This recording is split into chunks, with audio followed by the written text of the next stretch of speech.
Okay, had some questions on wiring.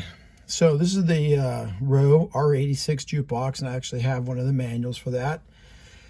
And someone had asked me about if the wires were supposed to be going from like pin 1 to pin 1 on our connectors. So here, hopefully I explained this correctly. Here's our keyboard assembly, all right? And if you've already touched up all your solder joints and made sure everything looks good on there, that feeds out and it goes to our pricing board. You can see right here. Some of the wires do go, or no, they don't. So coming off of the board pin 15 into the harness pin 15, that is a orange-white wire, and that goes to pin 6 on the connector, which goes to pin 6 on the board. So you can see they do not go one for one straight across. As we work our way down, key 1 goes from pin 14 on the harness, white and brown, going to pin 11.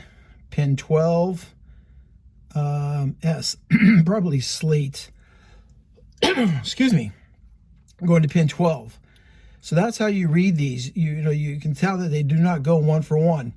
And then coming off of our pricing board, this is where it goes over to the central computer, central control computer, and those don't always match up. Like coming off of pin 12, goes through over to pin 13, and that's probably orange and blue, I would say, or black, orange and black probably.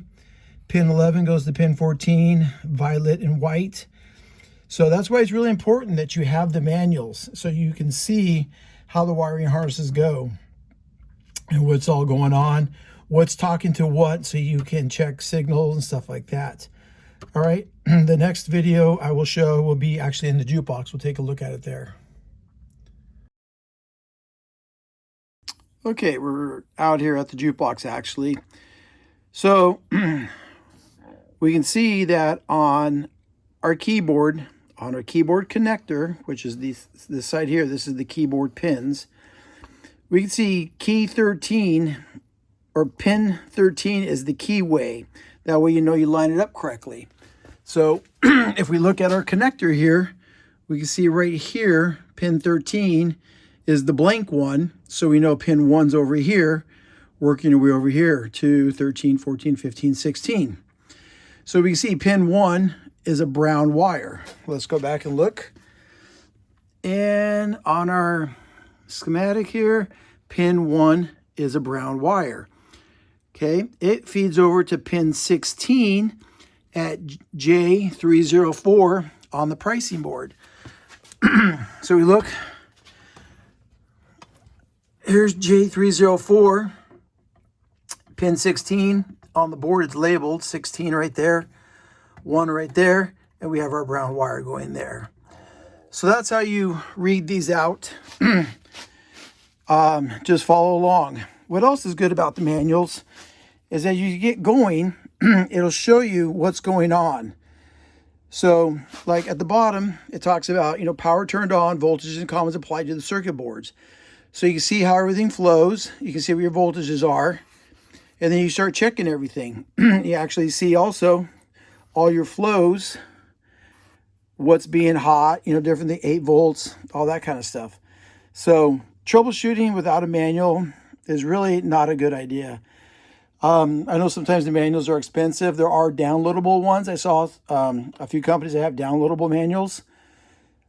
I think they're like 15, 20 bucks or something. I really don't remember. I just know I have a bunch of manuals from when I was in the business back in the 80s, 90s, 2000s.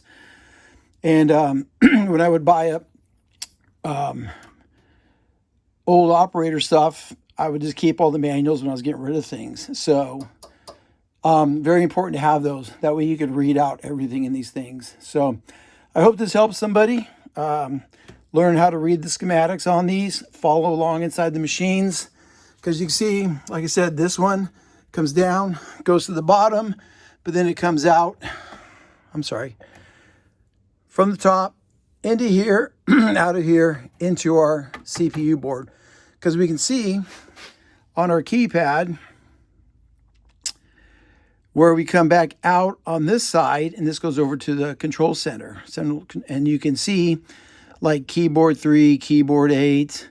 These are all return signals, you know, different things like that. So you can see how the signals are being transferred and also how they piggyback off and go up to the digital display.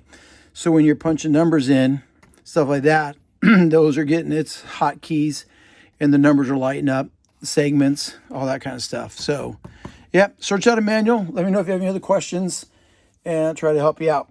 All right, enjoy the music.